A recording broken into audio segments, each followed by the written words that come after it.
Okay, this will be a somewhat quick video that'll help anybody who's got carburetor issues on a snowmobile. This one my friend hooked me up with, and I've been working on it, rewiring it and going through the carburetors. These are mikuni V34 millimeter round slide carbs.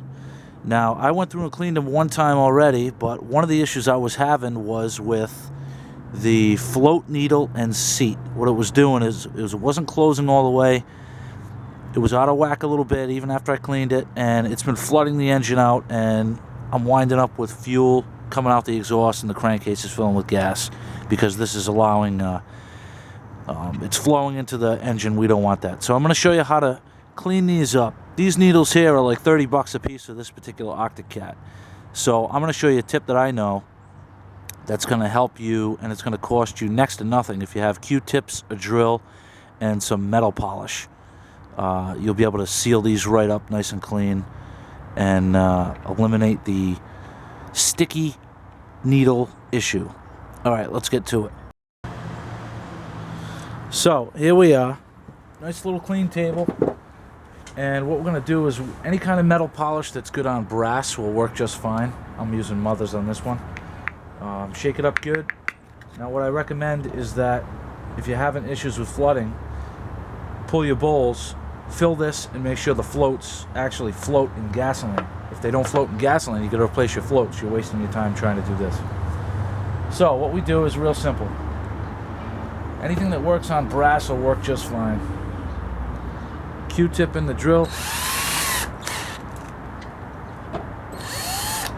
Some metal polish, not too much. Right down the throat. Now the issue I was having was the side of this needle was getting hung up, and there was like varnish in there. Even after carburetor cleaner and soaking it, it was still hanging up. So I decided to try something different. I've done this before, and it happens to work very well.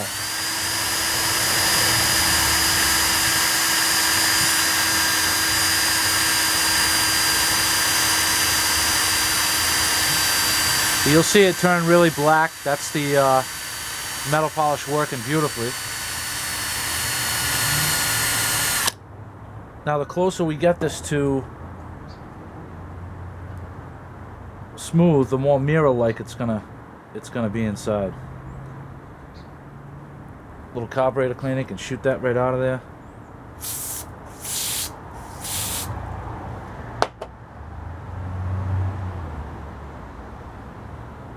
And as you'll see in a minute,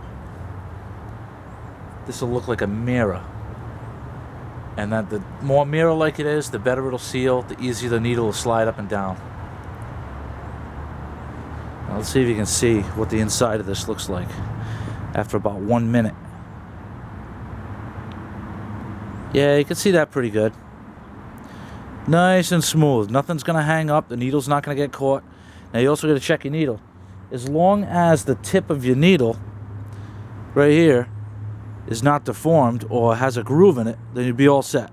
If it does, then you got to replace it. But this right here, you can also use the Q-tip and run it in the drill just like this, up and down the sides like I did. It'll smooth it out, polish it up.